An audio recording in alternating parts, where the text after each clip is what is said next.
Hello, everyone. After having conversation with Martin and Gordana, we had the opportunity to talk with employees here in Graphisoft Park, Budapest, and we talked with whom, Miljan? We talked with Bálint and Szabi. And Ákos and Iles. Yes, and it was really interesting discussion. We talked about many different topics, but specifically the most current one and the hottest topic right now, the new AI visualizer, the Archicad new AI visualizer, but also about many different implementations. For example, how structural engineering workflows implement with architectural workflows and those connections. Yes, and also the MEP connections with Archicad. Exactly. And especially with the educational platform of Graphisoft, the Graphisoft Learn. Welcome to Sfera.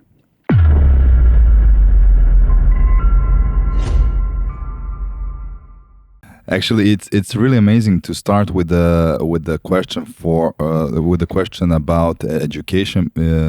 How do you, Szabi, persuade or engage into the young people to start learning Archicad? Oh, okay. Very good question. I teach at 2 universities outside of my Graphisoft operations. So, but in both universities, they come in different levels. On one of them, which is my alma mater, the Technical University of Budapest, there we teach an advanced course. So I know how to work with advanced students who already come in with both technical and Archicad knowledge. And on my other university, which is MOME, I teach the basics, which is a totally different setup. So, and also the 2 universities are different from each other in the way that Technical University obviously is more like a polytechnic. So there you learn Bachelor of Science, while MOME is more Bachelor of Arts. So designers versus architectural engineers in a way. And if I wanted to answer shortly, in both cases, we take a very different approach, simply because people from the Technical University come in with a more, let's say, practical knowledge of and technical experience, rather than when designers come in with more ideas and way more freed up brain, let's say, from the technical constraints. So the way we teach Archicad at these 2 institutions is very, very different from each other, simply because of how the mindset of the students work. And you need to apply teaching Archicad in very different ways to these different audiences, simply because in one way we teach more BIM-related stuff, especially in how you can utilize BIM in general, and more of the I in BIM, so the information in BIM, so that you come up with the end result and the end result will be simpler and easier. While for the Bachelor of Arts, or more for the designers, we need to very much focus on how the tool cannot restrict them from doing whatever they want, rather than come in to the play in a stage where they already kind of know what they want to do and how they can make then it easier and quicker again. So it's hard to explain, but we teach in very different workflows for very different mindset in both universities. And I think the challenge with getting you started with Archicad is knowing you as a person and what you need to and what do you want out of the software, rather than there's no one real way of teaching. Of course, there are the basics, there are the advanced, you can go workflow-based or tool-based, but really the learner defines the methodology and the strategy, really, I would say. Yeah, we talked about this with Gordon and Martin, and for me personally, as a long time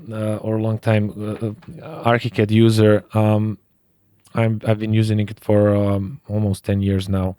What I realized after a certain point, I started playing with it, like in the first couple of years, and it was more like a play tool and using it for different tests. We were doing a lot of competition and so on. But what I wanted to ask you is, at one certain point, there is like, for me at least, there was one section where I started understanding that it's really important to understand the system, how the system works, how these informations you mentioned are very much connected. Mm-hmm. And then I learned it the hard way. you come by the end of the project and you have to get out all these information, you have to document everything, and then you start learning, oh, I did this in the wrong way. I could have just typed this here. I shouldn't have done this manually. This is connected with that, and so on. So then I started asking myself, maybe I made a mistake, maybe I should have started learning the system right away. What would be your advice for someone that is, let's say, a beginner, a complete beginner, or a bit more advanced? What is it a good time to start understanding the system? Because sometimes the system can restrict you in the beginning. Oh, and it definitely does. Okay, so if we look back to my workflow with my diploma, it would have been so much easier if I knew certain things and I knew how the system works, right? Yeah. If I wanted to give a short answer, I think the turning point when it ever comes to learning in Archicad is when you understand the views and when you understand the filterings. Because modeling can be done easily. It's a very intuitive tool. But when you understand how you can save views and pile them up and then how to get started with using that, I think that's definitely a turning point, which if we concentrate on in the first couple of hours, and that sort of turning point, teachers guide you through that turning point, then it's super easy, because once you understand that, you understand many other things and many other tools. From the teacher's point of view, I'm super happy that you mentioned that you made mistakes, because making the same mistakes as the people would who you teach makes you able to, help them to avoid those mistakes much more easily. Yes. And now I'm more like speaking of the average architect student. Okay, we all had the superstars in our classes who knew it by heart for somehow, or watched millions of videos online and had the time and the effort to be the best in the software. But the average student doesn't necessarily do that. So for them, I would have two advices. One, have patience, because it knowledge comes with trial and error, and with time necessarily, and you need to make sometimes those mistakes. If you're that kind of person, you need to make mistakes to learn from them. And the other is that ask for help, because there's always a guy or there's always a helpful comrade who can just who you can ask, and they usually know the answer, right? Yeah, and they usually know where to find the answer. Yeah, and that answer could be done in let's say 2 or more different ways. Exactly, and that's typically the sort of mindset that you also need to pick up in Archicad. So there's so many ways to do things, and you can find your own best workflow in your own way. And of course, in the end result will be a very consistent and a very flowing workflow once you have that routine. But you can find many ways, and that sort of discovery process also makes it so much more interesting. And just really, but asking for help, to be able to ask for help, I think is a very useful ability during your studies, because you can only do this as a community. You can only do this once you get talking, once you talk with your peers, and once you work a lot in teamwork, and once you collaborate. And collaboration is like one of the best things, I guess, in architecture as well, if you learn how to collaborate with others. Yeah. I would also emphasize that point, the teamwork and learning from your mentors, whoever that is. And I will also add one point, one advice is that when you ask a question, don't expect a short answer when you're working in BIM. So question for Bálint. Okay, maybe you can introduce yourself first. Yes. Yeah. So I'm a senior product manager for engineering inside Graphisoft, and obviously this is a really interesting stuff because we know Graphisoft about architecture. So engineering is a very, very different stuff. So I can be considered, I guess, as the black sheep in the company. Maybe less so. But very important one. Yeah. But maybe it is changing a bit. Or a shepherd. Yeah, maybe that as well. So I think when I joined almost 5 years ago by now, it was really, really different back then. So back then, we only started on the structural side of the story, so the structural engineering side. And it was like no one really understand what we want to do about this. Now I think with also the acquisition of DDScad and all of the MEP developments that we are doing, this is becoming bigger and bigger. and it's less of a kind of a different thing that we are doing compared to in the beginning. I think it's still very different. So selling Archicad to architects is like, I don't want to say easy, but it's very, very easy compared to selling Archicad or any of our other solutions to engineers. It's much bigger. What would be your point, the main point? Why would a structural engineer want to start working in Archicad? Because he can really work close with his architect fellow. So it's not like having to model their own model inside their solution. They can use the architectural solution or the architectural model to continue that in their structural solution and have all of the information readily available, and anything it changes on either side. So either the structural engineer understand that, okay, I need to make this column bigger because that's how it will be able to hold the building. It will come back to the architectural model, and it's going to work much better compared to the traditional workflow where there are two separate models. Either there are some discussions or email thread about this, and it can happen that something changing in one model and in the other model it doesn't reflect at all. Yeah, as an architect, I would also add to all structural engineers, please, we need you. So because if they start working in Archicad, they could save so much time and so much effort. There's so much repetitive tasks that we need to do. So we have a big need for structural engineers that work in BIM. Yeah, of course. And in Serbia, there is one firm who is working like, let's say 12 or 15 years in that workflow. And we just met these guys like half a year ago. And it's amazing. That workflow, when you approve or disapprove, and he also approve or disapprove your design, and that collaboration inside one program, it's amazing. Actually, they have an add-on with steel that also is really good with connection with the Archicad. So the structural engineer are following us, architects. Yeah, the first let's one say to follow closely. us, yeah. But what happens to MEP engineers and their calculation? So everybody said, okay, you can draw MEP in Archicad. You have MEP tools like 4 or 5 previous versions ago, but even more than that. More than that, yeah. It's integrated, but you don't have calculation. Now in DDScad, you have calculation, you have everything. Yeah, so maybe I can answer this question on two directions. So DDScad obviously is a very, very detailed MEP tool, so you can do whatever you wish with that. But it's also kind of a local solution. So it's localized for the Norwegian or other Northern European markets, as well as the German market. And for that, all of their calculations are very relevant and very to the detail. And that's why we are not really focusing on moving that DDScad solution to other markets. So for example, into the USA or Asia. What we are focusing right now is making sure that we can create such an MEP collaborative tool inside Archicad that could be a platform for this kind of solution. So in Archicad 27, what we did with the MEP solution is that we remade it and kind of turned it into a platform kind of solution, which can really have a great API that could be used by other solutions that they can build on top of that as an add-on to provide the necessary calculation for the local markets. Mm-hmm. So for example, we have this very basic, or not really basic, but this base solution of modeling and documentation inside Archicad for MEP. And if you are using it in the USA, you will use some kind of calculation add-on that is relevant for that market. If you are using it in Germany, you will using that kind of add-on that is relevant on that market.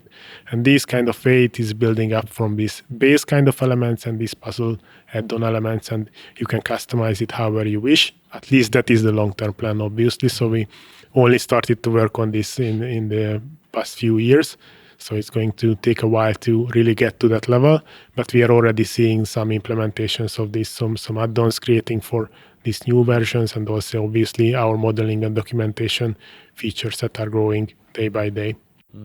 Yeah. If Zsolt is listening to this, please implement this in Serbian and Balkan region also with these add-ons and then DDScad, it will be amazing for architects and for construction in Serbia and all other neighboring countries. Yeah, I would say even globally, but especially in our region. What I said, I'm going to just iterate on that point, but it is really important for architects to work in teams, and we're constantly talking in this podcast about collaboration with different engineering professions. Because, like you said, working in architectural profession is about teamwork, and you're either working with your colleagues that are architects, but most of the time you're actually talking with other engineers because they know things that you don't, and it's completely impossible to finish any project without consultations with different engineering professions. So those professions, so we as architects have to be the shepherds in a way, and so sort of convert them and explain to them onto the Jedi side. Onto the Jedi side, onto the good. Yeah, exactly. Good analogy. And it's a good analogy actually. But I honestly believe in that because at the end of the day, you're making your job much easier. It's not just about us. If we're all connected in one platform, let's say, it will be much easier, and then we can start actually talking about solutions and not lose time on repetitive and redundant tasks, like converting these languages, like importing 2Ds and then going back to 3D, and it takes away your time. And instead of like, they get frustrated when you change something. You change something and they're like, oh no, I need to redraw this again. Yeah, I can say for this, for example. So before joining Graphisoft, I was working as an MEP designer for 5 years. And it was always at the end of the projects when we realized, okay, the architects changed the whole bathroom again. And obviously the bathroom is full of pipes and kind of multiple MEP elements, and you have to redesign everything. And many times it was like just we received a new IFC or a new DVG, and you had to see what changed. Yeah. And sometimes the architects didn't even say that, okay, we changed this or that, because they didn't know what is relevant for MEP engineers.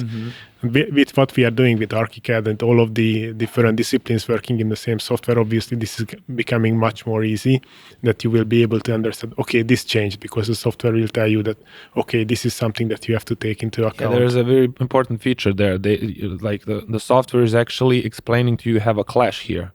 Yeah. So he's trying to correct you. Yeah, and also you can see it clearly which color is what, who is doing what. Structural engineer, MEP engineer, and architect. It's so cool when you see that in one software. Different. Everything is there. So cool. Amazing. And that can be simulated very well in academics, because I mean, and especially now in Scandinavia and in the Benelux states, we have these. We have a couple of universities who we collaborated with, and there's where I saw how they are giving this sort of little living lab or this mini experiment for their student groups. And if you suffer / experience those kind of frustrations and those kind of experiments at the university level with your university group, then you might have a different reaction, or you might have a better reaction once you face these sort of challenges in your professional work. And that's what we see often happening. And actually these simulated environments do happen through our tools and by little projects having I wouldn't say role-playing games, but even architecture students taking on the roles of other disciplines to be able to simulate what their frustrations are during the design project, and then they understand it better, much more easily. So they develop some sort of empathy compared to the other disciplines in the design process. Plus, and that would be just within an architectural group, but we can extend that to either cross-university or inside the university, but cross-discipline collaboration projects, where they actually have a live they discovered this live workflow where they are working with a mechanical engineer or they are working with a structural engineer. When as in our university, my experience was that we did the architectural bit and then everything else was, outside of that, which is not really fortunate, because that's that will be your professional reality as well if you're more used to that. But once you learn that in academics, that there is a mechanical engineer who I could collaborate with, and that would have been awesome, Bálint, if we could have worked together, at our university, because that's part what makes the projects way more real. I think that's sort of at the later stage in the university, let's say 4th and 5th year, you can all engage in one synthesis project. Yeah, you need to require you need to have a certain certain level of knowledge to be able to be successful in that sort of simulated work. But working in a thesis together, complementing each other, actually solving real problems, how interesting would that be? Exactly. That would be super interesting, and that's why I think education has an extremely important role. But I'm not sure if they're aware of that potential, because once you start seeing things in 3D, and that's where like BIM and software comes into play. It's one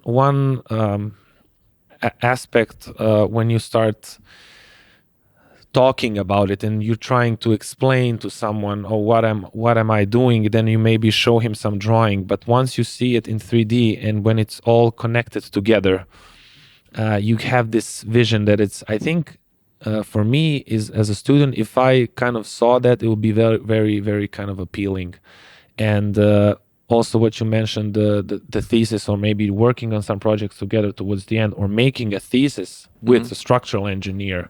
Amazing. That would be really amazing. Or even just a small competition, I mean, that's, if it's not on the academic level just yet, even to trigger that sort of process, there could be a local mini competition that emphasize that helps and sort of like helps. Did you guys work? Gordana mentioned. Sorry for interrupting you, but Gordana mentioned a lot of competitions that Graphisoft is making for students. Did you ever make a competition of what we're talking about right now, this kind of type? To be honest, now. Our focus is more on sponsoring competitions rather than organizing ourselves, because we can reach so much more people by just helping other people who are already doing a great work and organizing competitions. There's an idea for especially for educational part. Exactly. Yeah, maybe if you guys would do a competition like this for the Serbian market, we would be happy to sponsor it. Yeah. Maybe we could make something through Sfera, because a lot of students are listening to us. But maybe we can make a competition where the idea would be to connect with different engineers through Archicad. And it doesn't need to be 10,000 square meters. It can be like it can be a small fit out, a restaurant, Yes, whatever. yes, it can be a small pavilion. It could be. I'm not sure if Solar Decathlon. If the universities where you are involved in do participate in the Solar Decathlon Europe, but that's one of these kind of experiences that always happen. Something very similar would be an amazing experience, which at the same time you can learn so much more about the tools that you are using while simulating that environment. And it's also a good chance, and last word. No. So that's also a good like jump start for someone who would become a BIM manager eventually, because someone needs to take on that role, because if so many people are working together, then it becomes a mess very, very easily. And that person usually like is tending to merge and fade into that role that, okay, I'm not going to do architecture and any of this stuff. I'm just going to make sure that what we do will be organized, working in a system, etc. And that's also a good simulation for someone who otherwise wouldn't have the chance to do that until they enter the professional world. And to learn about what other guys are doing. Exactly. Also. Yeah. You opened two more questions. Actually, I wanted to ask you which universities you were talking about, the Benelux area.